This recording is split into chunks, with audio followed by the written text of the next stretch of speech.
I'm Jessamyn. And I'm Meg. And we're your hosts for Surviving UX, where UX designers come to care and share, let it out, and cry design tears. We've been in the UX business for 10 years, and we've got the scars to prove it. Today, we have a special guest who's going to join us as we answer some UX career questions from designers in the wild. But first, a quick disclaimer. This program does not represent the experience of a specific company or employee. It does not disclose any confidential information about any company or employee, and it is for entertainment purposes only. So don't get your hopes up. And I would like to introduce our special guest today, Laura Martin. Laura is a chief of staff for a director at Amazon, and she has 20 years of experience in UX design. She's worked at Progressive, Ford, Citrix, and is now at Amazon. Welcome, Laura. Hi, everyone. Yay. Happy to be here. Thank you for coming, Laura. It's so exciting to have a guest. Shall we jump into these questions here? Yes, let's do it. So we have a lot of questions this week. A lot of people have written in, and we'd love to get these questions from our listeners. So thank you. Our first question comes from a designer with a non-traditional background. So I'm a user experience designer joining a team with other designers, but I don't have a traditional design background or education like they do. I got the role because I was familiar with a complex product and had an eye for good design.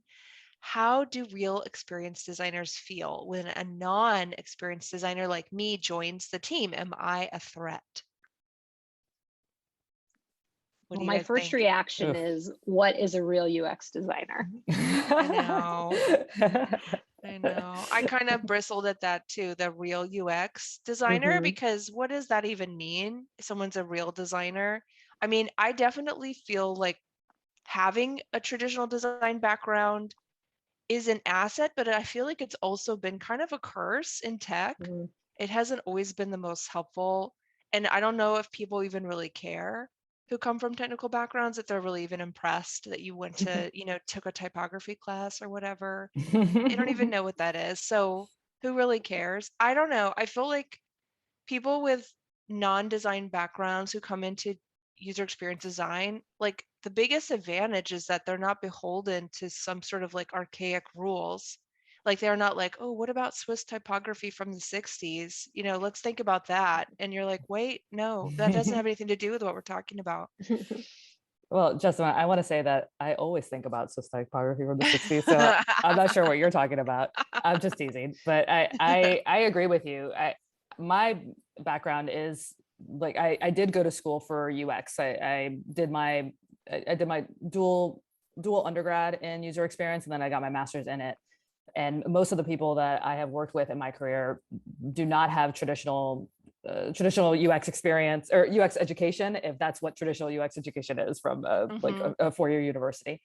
And I think the industry is better for it. That means that there's a lot of different perspectives, diversity of thought, abstract skills that people bring in from the other industries that they have experience in. I think that just makes the designs better at the end of the day. So I don't think it's a requirement. I also don't think it's a threat. I think it's good that people have those fresh eyes when they come into a project or a team and think differently from the composition of the team already there. Yeah, I think the only detractor there is the lack of potential confidence in the person coming in who doesn't have the traditional background. They might perceive that they might not be able to like hold their own in these conversations and things like that. And that's really the only detractor, really. And I think a little bit, I would say I have a semi-traditional UX background, but mostly insofar that most of my like formal training was more in like a researchy UX background, and I am a designer. So I still had some traditional training, but not from like an artistic or design perspective. And I think that did come into play, a handful of times, especially when I was starting out, where I wouldn't feel as confident in my ability to do my design work. And I would definitely empathize with people who are coming from a completely different background, because if I hadn't had the kind of the research training that I did, I would have probably felt really out of place. But I guess my advice would just be, just have confidence. Okay, so I have an idea. Since we've all been to school for it, what are the terms and the jargon that you can throw into a conversation to scare somebody into thinking that you do have the fancy background? Because I can think of a few. Number one, gestalt. I remember learning that word in grad school, and it took me like a year to even understand what it was. And I still don't think I get it, but I hear it from time to time in reviews. And I'm like, oh, they said gestalt. That means like this conversation just went up to another level.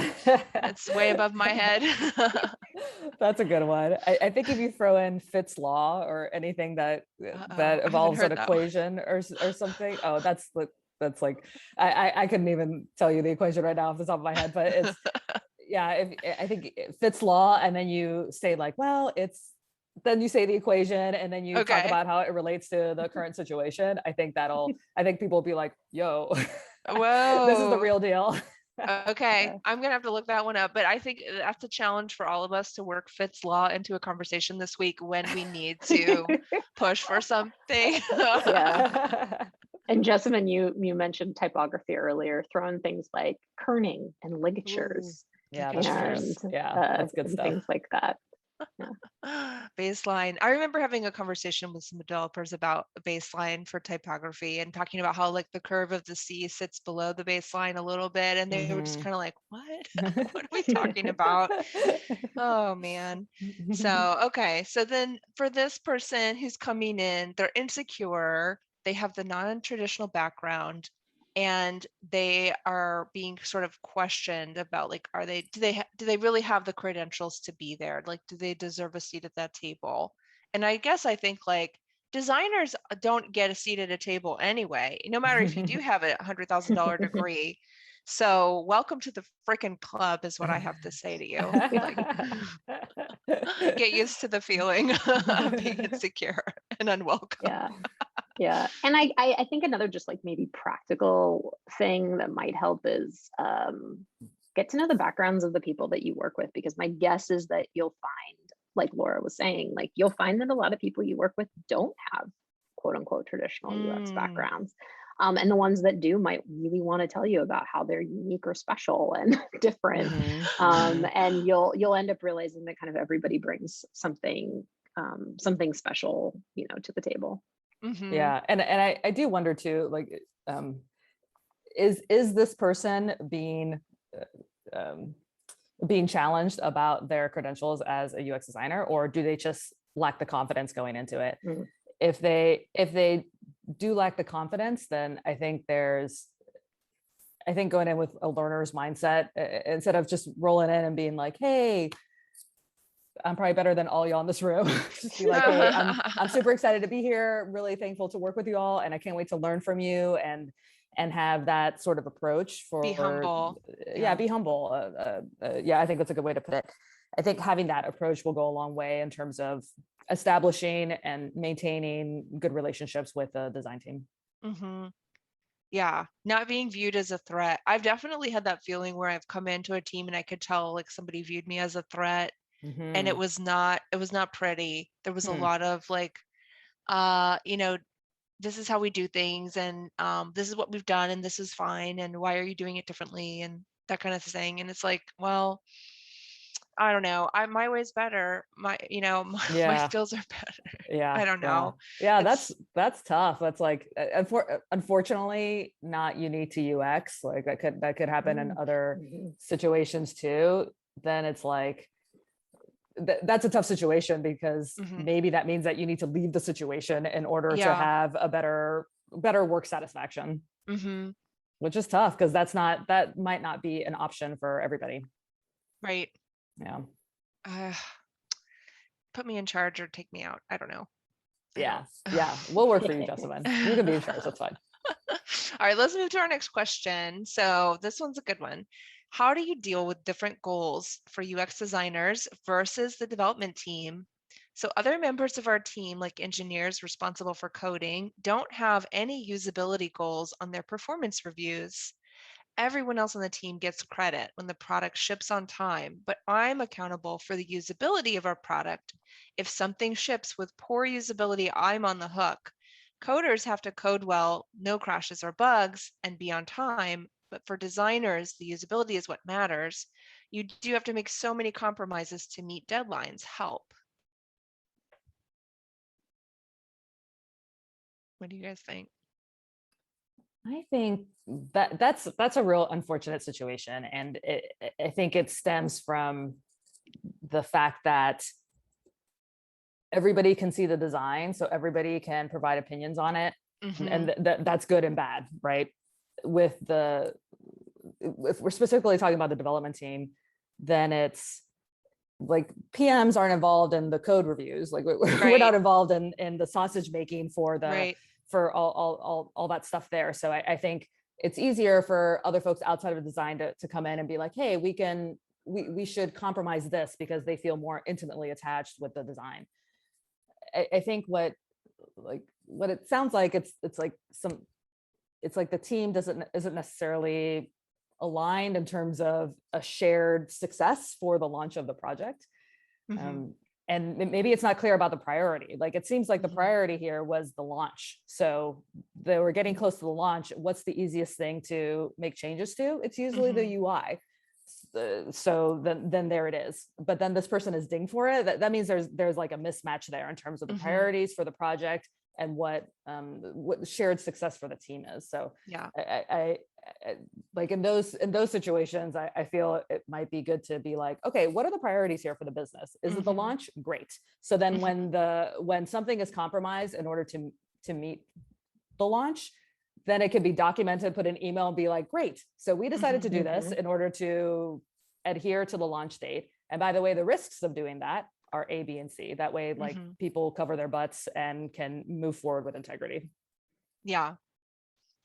I'm just thinking like of how many thousands of times I've probably had this happen where, I mean, the date is what's sacred. The date can't move. The date is it. And if we meet the date, then everybody wins. And it doesn't really matter what happens after that, as long as something hits that date. When you're in a situation like that, I mean, to me, it's almost like you have to accept some sense of powerlessness there. You have to say, well, I'm not going to get everything I want. So why go in and crucify myself to say like, well, this sucks and that sucks and this should be redesigned and that should be redesigned and this whole thing needs to start over. Like, don't be that person. To me, that's not going to get you anywhere with the team. It's not going to actually get you any results. It's more like if your goal is to think about the usability, I mean, to me, like, you've got to, first of all, you've got to set the date to the side and think about like, what are the KPIs like I want to hit? Like, what is the usability goal that I have here? What is it? And maybe pick one thing, pick one hill to die on. And so this happened to me recently where I was like, okay, a project came in hot. They wanted me to look at it once and then to launch it. They didn't want really any input from me other than to just check the box that I'd looked at it. I guess somebody probably told them to do that. And I found, 20 things wrong, of course. So that sucked, right? Like, and now I look like a bad guy. They are like pissed. So now what? So I feel like what I ended up doing was like, okay, let's fix like these two things. Let's just get these two things fixed. Now I still look like a jerk because I didn't go and like, slay every dragon and like start the whole thing over. I mean, there's definitely, I'm going to get dinged for that. Like there's people I know that are going to ding me, but at least we got something better than nothing, before that date. And the chances are we're not going to touch this again for another 2 years. Right. So like, I mean, I don't know. That's a really tricky situation, but ultimately you are going to be judged differently than the developers, because when something sucks, it's going to come back right on you, right? So like, that's the best thing you can do, is to say, well, we had 2 weeks to make some improvement. This is the one thing we improved, and that's as good as it's going to get for now. Thank you. You're welcome. I guess. I don't know. No, what I about think you, that, Meg? yeah, Meg, what do you think? Oh, well, something you said, Laura, about, putting that in the email, doing some Mm, documentation on like what happened, what the priorities were, why you couldn't do it. Because, Jessamyn, in your example, like you you did the work of a UX designer doing an audit on what was being pushed out, and you would have done the work to fix the problems if there was a priority to do so, but there just wasn't. mhm, So, I focus a lot on um, trying to make sure I have good documentation, putting in a lot of emails. Does mhm, this reflect your understanding? Like mhm. we just had a meeting about X, Y, and Z, and like I got cut, my stuff got cut 3 times now. Like, here's what we're Ooh, gonna do. Here are the shortcomings of your, or as Laura said, the risks, right? The risks of what we're putting out there. And Yeah. then I just brief, does this reflect your understanding in my uh-huh. email, to make sure Mhm. that, like, yeah, I've done some due diligence, because yeah, I think this person's question uh i- is this is the day to day, this is the day to day thing, that we all have to work within, the constraints we have to work within, with product launches and development and PM priorities and things like that. But Mhm, when it comes down to something that's like affecting your career, or affecting your job satisfaction, Mhm. that can become a real problem. And so it's potentially good for yourself not to try to, months later, get dinged on something that mhm, you really had no way of convincing anybody to push back the launch, mhm. 2 weeks, three Mhm. weeks, 4 weeks. Right. Because they will always get credit for launching. It doesn't matter what launched. It could be it could be nothing. It could be a single button, right? And if it launched and they can say we launched this thing on this date, they win. So that's, you like have to know, like that's their motivation going in, is they're trying to hit that launch date and add that launch to their list of launches that they achieve for the year. So they're willing to cut and compromise, and like you're along for that ride. So Mhm. pretty much any influence you can have is good, even if it's small, Yeah, because yeah. that force is so strong to drive something forward. Like if you're the person who's like backpedaling and churning and re-examining and questioning over and over, like it's not always a good look. It's not always appreciated by the team. I mean, there's times when that's really welcomed, but there's a lot of times, especially toward the end, where people don't want to hear it. They don't want it. So don't waste your time. I think what you're also touching upon, Jessamyn, is understanding the motivations of the business. Like the way you described it is that they want to hit their launch, and when that happens, everyone wins. So Mhm, it'd be great to truly understand that. Like, is that mhm, the priority for the business? Is that what is does that mean their quarterly goals, and thus allow them to get quarterly bonuses? Understanding a little bit more of the stakeholders, the motivations of the stakeholders that you're working with, I mhm. think might be able to help us predict how they might behave and act and respond to certain situations that ultimately will arise throughout the development process. Right, right. Yeah, if the launch date is super critical, then great. Like you said, identify what hill that you want to die on, and then be willing to make some smart compromises on Mhm, other things, as long as your UX agenda is still achieved. mhm. Yeah, Nice.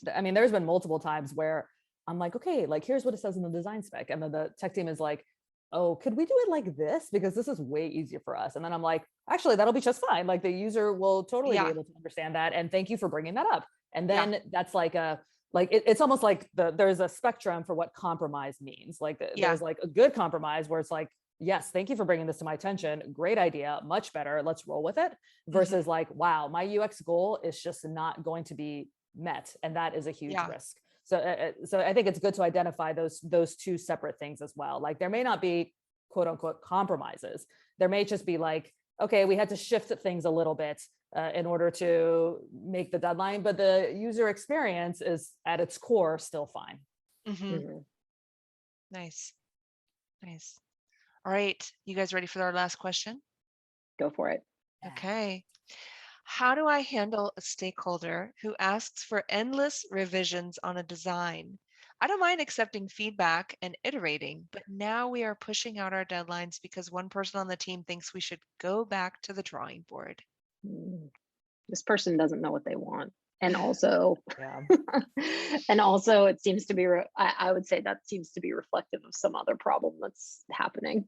It seems like that is maybe a red flag for, I don't know, something else. I also want to add on to this question, like really early design requests, like in the process of doing something to really on behalf of just that stakeholder. Like you're not delivering anything to engineering yet. You're not, I think it kind of goes in the same vein of just like these like extra design asks that just don't seem to have a lot of like meaning or value, except for like one person's ego or insecurities. I'm not sure. Anyway, what do you folks think? Go ahead, Laura. Well, I think it's interesting that we're having this question right after the last question, where it was a lot of focus on the launch date, and in this situation, it's like, oh, forget the launch date. We have to just like start back from the opposite problem. I feel like I've experienced this a few times where it's someone new that's joined the team, and then they're like, yeah, we got to start over, and it doesn't matter that we've presented all this great research that the user research team did that identify the pain points, needs, and motivations of our users, or that we showcased a prototype that detailed the end-to-end experience to address those pain points, needs, and motivations, or the business document. Like if someone new has come in, they're like, it's almost like they want to make their stamp on the project or on the process or whatever. And they're like, that's great, but we need to redo it because now I am here. Yes. That's what I've experienced, those situations. I've totally been that person too. I think now that like you're saying it, I'm like, uh-oh, that's been me for sure. Like I'll come in and be like, this is crap. Let's redo it. Let's dump it. It's so, I think it's maybe just it was human. crap, Jessamyn. Yeah. It's human nature, right? Like you want to come in and you want to like be like, well, let's start over. This sucks. So how do you deal with somebody like that? I mean, okay, so one thing I've done personally on projects is I've started tracking meetings.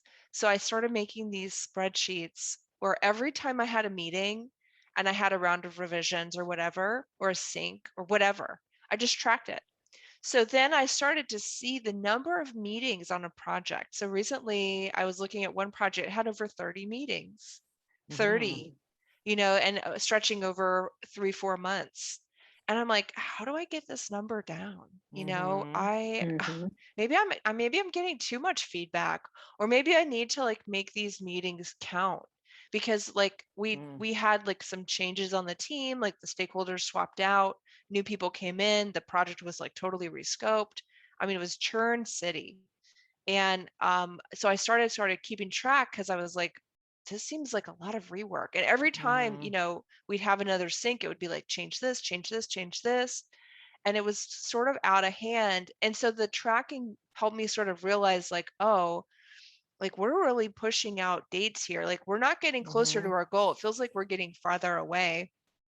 Like, so I don't know. It's a visual, because you can show the rest of the team like, hey, here's our project plan. Check it out. We've met 30 times. Do you guys want to meet another 30 more times to wrap up this project? Or can we try to meet 5 more times and be done? Like, because I do think people like the idea of being done with something and moving on is very tantalizing. So like, we can be done if we can do this and this, and then let's call it, right? So like, that's a carrot to hang out there. Yeah. I think that for your meeting log, you should have a special notation for the meetings that were like firefighting meetings, the ones that had to be like, you had to meet urgently on this topic. That. How many times did you meet urgently on this project to try to, fix something or do something in a very short amount of time? Because those are exhausting. The 30 meetings in and of themselves are exhausting. but fire drills are so just take it out I of you. love that. I love that idea because I have had a handful of fire drills like in the past few months. And whenever it happens, I'm like, what? Like, how did we get here? We talk all the time. Why are there surprises? I talk to you guys like 8 times a week and now there's a surprise. Like, why have you been hiding something from me? Like, come on. It's weird, but I love that. I actually have a yuck folder in my Outlook for funky, weird emails or emails from jerks. Oh my and I put it goodness. into yuck. Oh, mine was called I can't even. That's I had hilarious. a folder. I had the same folder, just like So you. funny. I love it. You know, what's great about your technique, Jessamyn, to quantify the number of meetings, etc., is that it's like it's data that you can show people along with that tangible tangible evidence. That's really great too. But it's like something real, something physical, and something data driven that you can show people that instead of just saying like, wow, haven't we been having a lot of meetings?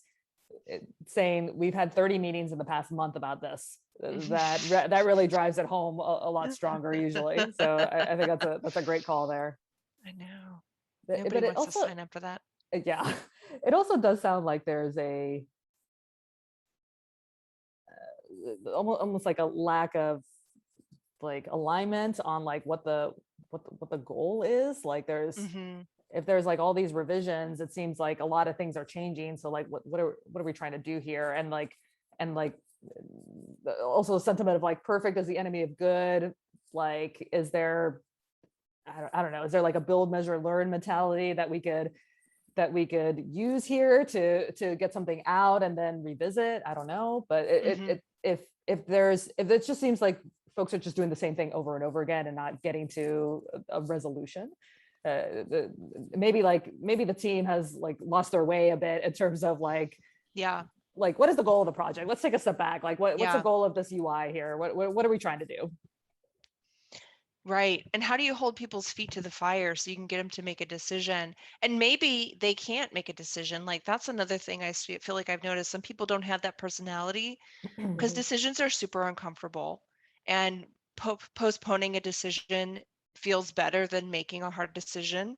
So sometimes you have to make the decision and let them know, like, this is how, these are the options and I've made this call and we're moving forward, unless you have something super compelling. But come on. I mean, I've recently heard people kind of complain about this, like, I'm waiting for someone to tell me, what they want. And I can't get their time, or I can't get them to respond to me, or they won't show up to my meetings or whatever. So I'm left like kind of paralyzed. And then it looks like I'm not getting anything done, but I'm waiting for them to tell me what to do. I don't know what I'm doing, and I'm like, this is like a classic. Because so many like PMs, they're overworked, they have too much going on, they don't have time to handhold or tell designers like, this is really what we need to be doing here. So the designer ends up making these decisions and they don't always have like the context. So it's like, well, how do you navigate through all that? But like I feel like the best thing you can do is just like make a mistake. Just make the decision. If it's dead wrong, someone will point it out. Yeah. Just do it. Yeah, I think that's a good call, Jessamyn. I think if it's easy enough to like identify who could make those decisions, then if everybody can just feel good about it, just feel like if you were like, you know what, I'm just going to make these calls moving forward. Is everybody cool with that? Because that could streamline the process. And if everybody is cool with that, then that'll help move things along. Right. But it is true. Like if someone makes a call, then like chances are it's something that you can backtrack on, be like, hey, I made this call, maybe we can revisit like next meeting just to make sure that everyone is feeling good about it still. And then that'll at least, I think that'll streamline efforts a little bit. Well, let me ask you guys this. I've heard people say like trying to get consensus on every decision can be like a dangerous thing. And I've noticed this recently. I had someone show me something where they had like made up literally a rubric. And I've actually done this myself. So I can't even shame because I've done the same fucking thing. But it's like a list of like every like decision or every page, and like, did the PM sign off? Did the writer sign off? Did the designer sign off? Did the engineer sign off? And check, check, check, check, check. Like, what happens if somebody doesn't want to check the box and they don't like the decision? Then what? Are you stuck? Or can you be like, well, let's get 50% alignment? I mean, how, and a lot of times the UX designer is the one who's trying to get that alignment and consensus. Nobody else cares if their opinions, you know, their disagreement is slowing you down. Like, they don't care. They're not going to feel that pain, but you as a designer, you feel that pain because then you have two people telling you what to do, or you in your heart want to do something and then somebody else, you know, like they don't like that and you're like, well, I don't like that. So now what? So like in terms of like consensus, how do you deal it with when you don't have consensus? I think that's a great question, and the nature of our jobs means that everybody has opinions on the design. So dealing with differing opinions, trying to gather consensus that happens all the time with the nature of our work. I think that's like, I've made those charts myself, and also like RACI charts to identify like who's the owner of certain decisions. And although that might feel weird to like designate people as the final decision maker, it makes life so much easier, because if like 50 people agree, 50% of people agree, 50% of people don't agree, but ultimately it's Jessamyn's decision and she says this, great, finally we're done. Let's just move on. What's a RACI chart? What's that? It's a I forget what it stands for. It's like responsible, accountable, contributor, or consulted and informed. Yes, thank you, Meg. So it's a chart that assigns these roles for different aspects of the project. So then Meg is like the ultimate decider, or no, ultimately responsible for this part of the project. I am accountable for it, and Jessamyn, you're just informed about it, but like you don't need to participate in the meetings, for example. Oh, that's so cool. Yes. So it's nice when like someone is just like, you decide. Yes. You just make the call, and everybody is just feeling good about it, and then we can just move on. Right. So yeah. I love it. I want to try a RACI chart. And that's another term I'm going to throw down in a meeting next week, along with Fitz Law and Gestalt. RACI chart. There's some Gestalt in this RACI chart that will blow your mind. Nice. Awesome. Well, all right. Folks, I think we've just run out of time here. Yes. Thank you guys so much. Laura, thank you so much for being our wonderful guest this week. We loved having you. Thank you so much for having me. I had a great time. Yay. Listeners, please send us your surviving UX questions to our email, survivingux@gmail.com. Thank you so much. See you next time.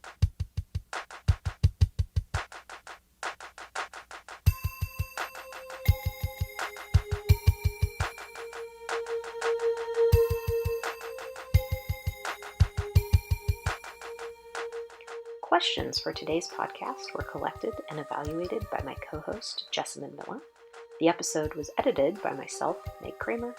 And if our intro music sounds familiar, it's the on hold music for Cisco Phones, Opus No. 1 by Tim Carlton and Derek Deal. It always reminds me of waiting in great anticipation for a researcher and participant to connect and rejoin the conference call for what hopes to be another great UX study. Thanks for listening, and hang in there until next time.